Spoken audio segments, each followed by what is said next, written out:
We're in the Toyota Solutions studio. Thank you for being with us. Joining us now is Lisa Materazzo. She's the corporate manager for media strategy and digital engagement for Toyota Motor Sales. Thanks for being with us. Thank you. So in 2015, you were named as one of the brand innovators women to watch. Now, tell us, what are some of the challenges that you had to overcome in order to reach that level of success in the marketing world as a woman? Well, I'm very fortunate because I work for a company that embraces diversity of all types, including gender.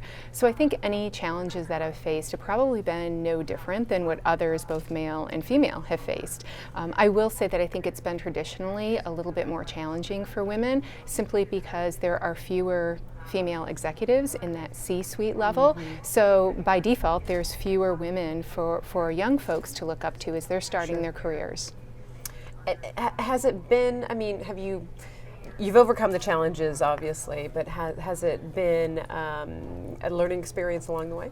It has definitely been a learning experience and a growth experience, and I actually think it's changing quite a bit, and it's easier for women to rise through the ranks, and especially because they get the support of others. So I had mentioned it's changing. There are now more women in positions of power and leadership, and they're helping others. So I do think it's changing in a very positive way. So every day, women around the world are contributing to their community in creative and also innovative ways, and they're recognized through the Toyota Mother of Invention series. They're identified and recognized for their remarkable work. Tell us about the importance of honoring that work, but also the importance of supporting their efforts through the grants from Toyota. Definitely. Well, we have honored a total of, I believe it's 16 Mothers of Invention since we first partnered with Women in the World back in 2012. And so, as you mentioned, we do recognize them, we honor them as part of the program, and when we do that, we're really shining a light on their cause and all of the great work that they've done. So I think that helps move their businesses to the next level, simply because they have a platform by which they can tell their stories and they can share their impact. Now, the other piece of it, beyond that, of course, we are giving them grant money, and that helps them in a different way. It helps them very tangible, very directly, because we're actually giving them funding so they can move their business forward. Continue their work. Exactly, and both parts are equally important. Who are some of the women at this year's summit that you're excited to meet, and why?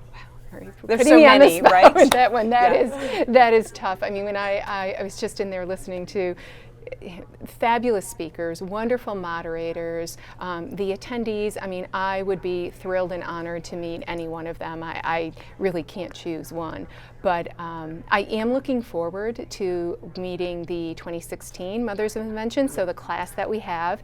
And they're here with us tonight, as are some of the past Mothers of Invention that we've honored. So individually, they're all very amazing. But what I love is when we bring them together, that's where the magic happens. So for me, it's an honor to be part of that. And they've made such an impact collectively. 160 million lives that they've touched across 160 countries. So I'm humbled just to meet any of them.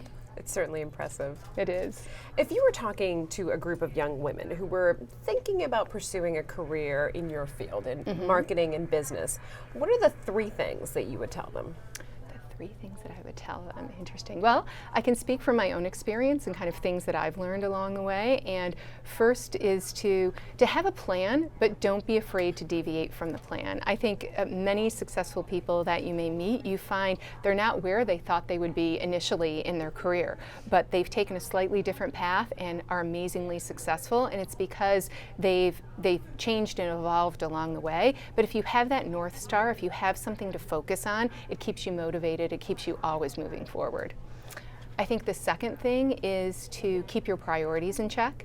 So you should definitely take your career seriously. I think we all do, but you also have to make sure that very early on you identify other things that are important to you, and whether that's friends or family, your health, work on that balance, because it will make you actually more productive in your career when you have that balance and you have that safety net, because inevitably you will run into challenges along the way with your career, and if you have that balance in your life, it actually makes you stronger.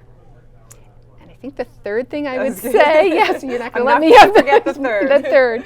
Okay, the third, I think, honestly, I'll tie it back to why we're all here, networking. Yeah. Don't forget to network. And sometimes women think that you can only do that when you reach a certain level in your career, but it's equally important whether you're starting out or you're well established. And I think particularly with women, reach out to them, because you will be amazed how much time and how much they give back to help others. All good points. Lisa, thank you so much for being with us. Thank you.